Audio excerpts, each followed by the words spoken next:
What would make this an especially useful conversation for you today? Um, well, I am preparing for the LSAT. I took it before, didn't score well. The biggest thing for me is the language barrier. English is not my first language, and I have a hard time, especially in reading comp section, or also I would say on the two other ones. Um, on the other, the other sections, because there's a lot of words that are hard to understand, and then doesn't help answering the questions. Of course, yeah, that's a common issue for non-native English speakers. And unfortunately, there's not a magic bullet for that. It might just take longer to acclimate yourself and familiarize yourself with all the difficult vocabulary tested on this exam. How many reading comp passages have you done? Um, I haven't counted, but I've done a lot of them.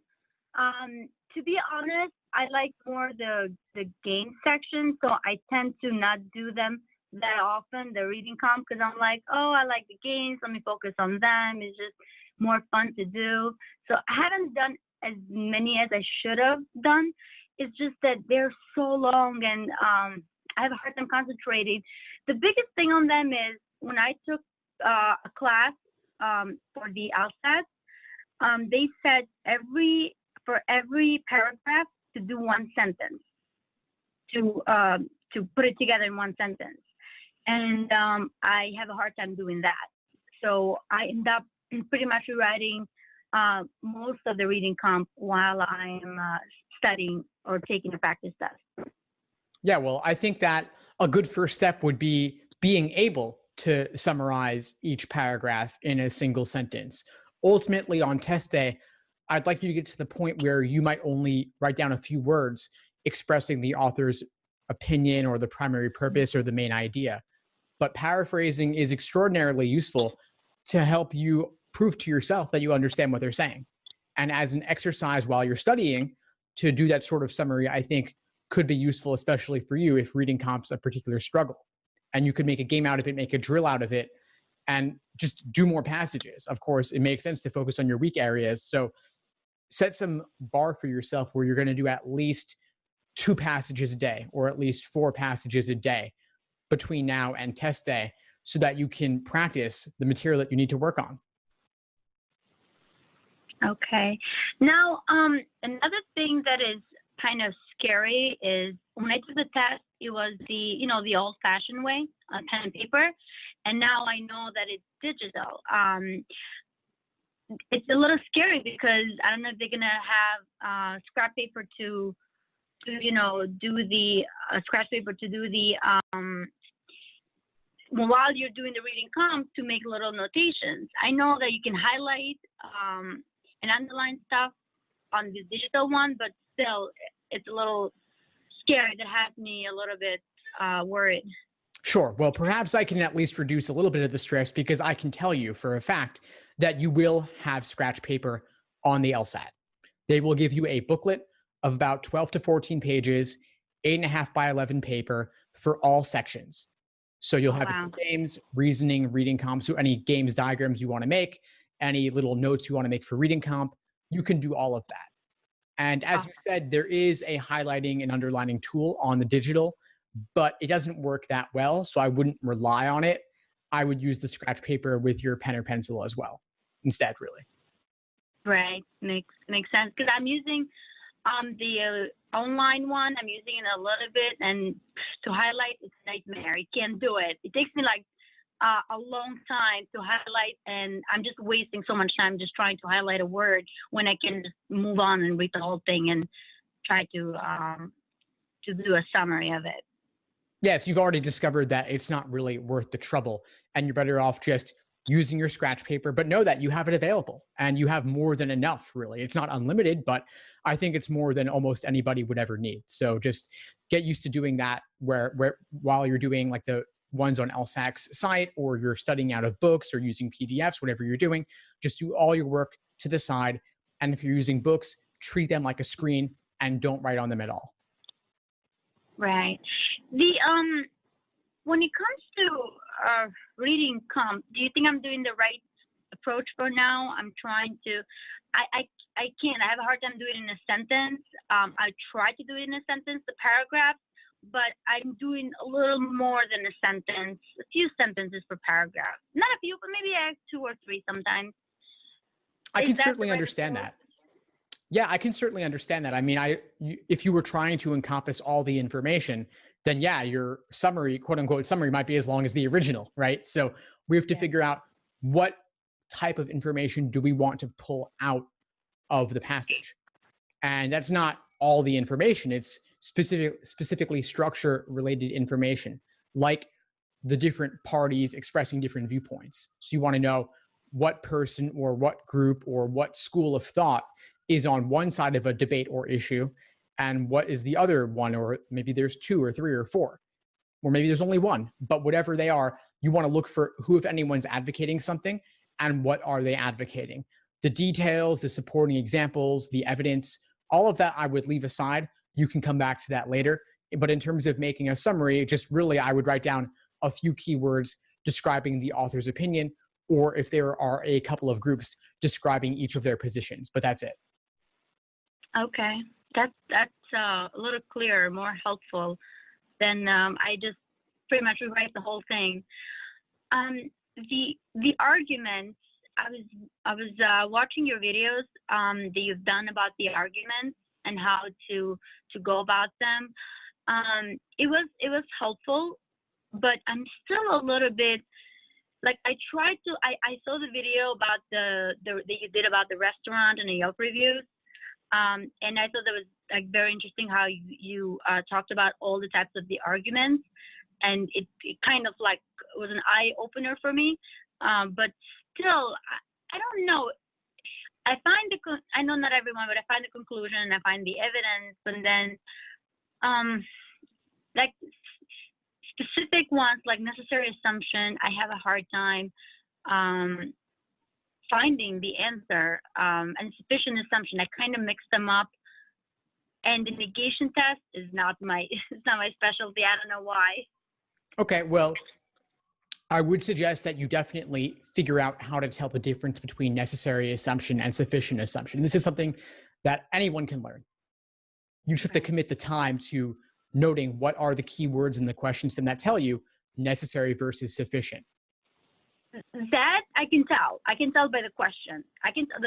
When I read the question, I can tell what kind of argument it is. It's just when I'm going to find the answer choice, I get stuck. Okay, so at least you know the difference. That's important. And then you also have to keep in mind, what is each type asking you to do, because they're asking for different things. I think of necessary assumption questions as being a very specific kind of must be true question, where they're not really asking for new information. The correct answer is actually something that if we assumed the stimulus to be true, the necessary assumption would logically follow. It's implicit or within the argument already. So you want to gravitate towards more moderate language in the choices. So an example would be, if God created the world, then an underlying necessary assumption is that there is or was a God at some point. That would not be new information. That would be something that you could actually infer if you took the initial statement to be true. Right. I was reading one that there was on one of your videos, there was an article that had about necessary assumption, that sometimes it reinstates the evidence and the conclusion. It was like 6 points. I was reading a little bit yesterday. I'm thinking what other questions. Sure. Well, I could talk a little bit about sufficient assumption, which is the flip side, which is actually asking for something completely different. That's asking for new information, if true, that would guarantee the argument 100%, leaving no ambiguity at all. And because it's said to be sufficient, it could actually be broader or stronger than the initial argument. So an example here could be something like, this dog chased that cat. If we learned as new information that any dog will chase any cat given the opportunity, that would apply to this specific case in the initial sentence. So a general principle would guarantee a specific example. And that's where I have this article where I've laid out 6 of the most common formats for sufficient assumption questions. And they can be quite formulaic where you could actually diagram them. Right. I think that, do you have one for necessary assumption as well? Well, necessary assumption questions are different. They're not formal logic related, so they wouldn't have those sorts of categories in the same way. They wouldn't be diagrammable. Sufficient assumption questions are often formal logic or deductive reasoning where you can mathematically predict the answer. But for necessary assumption, they're more inductive or informal logic, meaning that you have to think of them more in a real world way. And there could be lots and lots of underlying necessary assumptions, meaning that you can't always predict what the answer will be. Okay, it makes sense. When you're doing the argument, what I have a hard time is language. It's just it throws me off because it's like the language that they use is not like an everyday language. It's not the examples that you were saying with a cat and a dog. You know, it's more like complex language that they use. Do you think, or do you have any strategies? Like, is there any way to simplify when you're when you do find the evidence, the conclusion, to help you find the answer, or just read it the way it is and just find the answer? Like, to make it with your own words, or to make any way how to make it easier than just, you know, the arguments that are about so many different topics that are a little harder than an everyday, you know, topic. Absolutely. Yeah, I would definitely recommend paraphrasing and simplifying the language in these questions. It's a great exercise to do. We talked a little bit about reading comp, just extracting the key information that you want, which would be viewpoints. In logical reasoning, yeah, if it's on a tough topic, dumb it down as much as possible, just the same. I'll try to think about it as if I were trying to explain it to a 5-year-old or 7-year-old and use very simple words like good and bad, even. Even though the source material might be a lot more complex, we could say good versus bad, or old versus new, or right versus wrong, whatever the circumstances are. And a lot of times when they use an unfamiliar term, they will actually define it at some point in the stimulus. And so whenever you see that tough word, just substitute the definition that they give you. There's one question in exam number 64 about something called microglia, which are like the brain's immune cells. It's a sciencey topic. And so whenever you see the word microglia, just say brain's immune cells. Substitute that phrase. That's easier to understand. And that makes it simpler to just get through, really.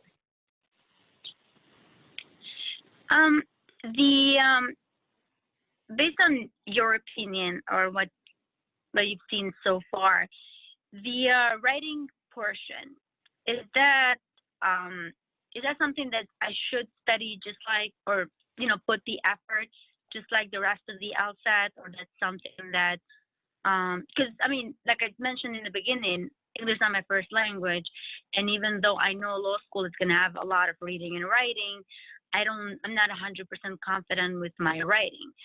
I could write an essay. Is just that I when I took the test, I already did the writing portion, but I think I could have done better.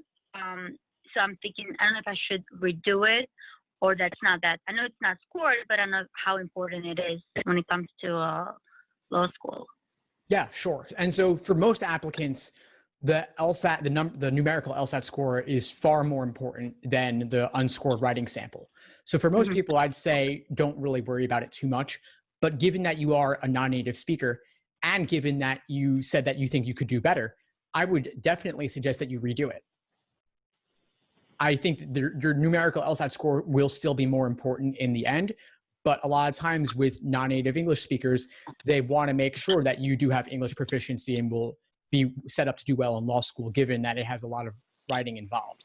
So I would say, yes, definitely do the digital LSAT writing sample and do some studying for it. Do some practice runs through with different examples. Every exam has a published writing sample at the end, a writing prompt, and you can use that to just write a few and then have a friend or read it over, or have a tutor read it over for you and give you feedback on how you could improve. Thank you. Yeah, of course. Now, I know that you mostly talk about the LSAT, but I took it twice already and didn't score good. I mean, from first to second, it got better, but didn't score good where I could even make it to law school. And I'm thinking to take it in April. Before I took it later on, I took it in June. I'm thinking to take it in April, but do you think I'm going to be penalized for, taking it for the third time? How bad that's going to look for the law schools when I apply? And do you think I should maybe write an addendum about why I had to take it so many times and why I scored bad, or explain myself? Sure. For taking it 3 times only, I don't think you need to write an addendum for that. I think if you take it 5, 6, 7 times, then it starts to look like you're not taking it when you're going to be ready, and that might make them question your judgment. But I think 3 times is perfectly reasonable. No explanation necessary. Really? Yeah, people retake more often than ever before because law schools do not average multiple scores. They only take the highest score. And given that they're making the LSATs more frequent, there's more opportunities to take it. People are going to take advantage of that, and there's nothing wrong with that. Yes, but I know they can still they will have access. But the thing is that I actually didn't explain. I applied when I took it the second time this June 2019. I applied to a few law schools and I got denied. Mm-hmm. So I'm going to have to redo the whole thing all over again. Yeah, you will. And so be it. But if you have a higher score that opens up the doors that you previously weren't able to open, that's totally understandable why you would retake it if you wanted to do better and you needed to do better. That alone, I think, is its own explanation. Right. Guess it makes sense. Yeah. It's a little scary. I never thought I would have to take it 3 times. So that's what has me so worried. And I'm trying to do my best this time because I don't want to take it again after this time. Sure. Yeah, it's a common concern. I definitely understand it. I mean, people never expect to have to retake the LSAT more than once, if at all. People underestimate just how difficult this exam is. And certainly being a non-native English speaker, I think it's even harder given the vocabulary. It's hard for native speakers enough as it is. So the fact that you might need to take it more times or might need to reapply is totally understandable. Yes, it is. But the new one, that is a big worry to me because the 2 times that I took it was, the old traditional way. Based on what you've heard, or I don't know if you've taken, I know some people will go and just sit to see how it is. Is it harder to take it on a computer? I think there are pros and cons. There are pros and cons. I think that, like you said, the highlighting tool not being that great could be an issue. If there are any tech issues with the tablet, that could be a problem. But any tech issues aside, really, like a lot of students actually prefer it because there's no time invested in bubbling. For example, things can be a bit more smooth with one tap of the stylus or your finger.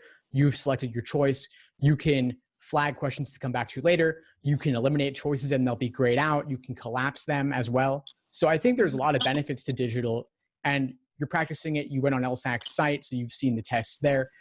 And that's really all you need, I think. I think that if you have a smartphone or you've ever used a tablet before, you have a general idea of what it's going to be like. And of course, the content's not changing at all. Right. But you don't have to do when you do the electronic one or do it in the tablet, you don't have to do the bubbling sheet? Correct. Yeah. So the bubbling all the bubbling is just on the tablet right there. So that saves you time. And then the writing sample, you're not even doing it at the test center anymore. You're doing it later from your own computer, and when you're going to be fresh and more awake and ready to go. And you also can type more quickly than you can write by hand, most likely. And so that also gives you some extra time to review and edit your writing, which is nice.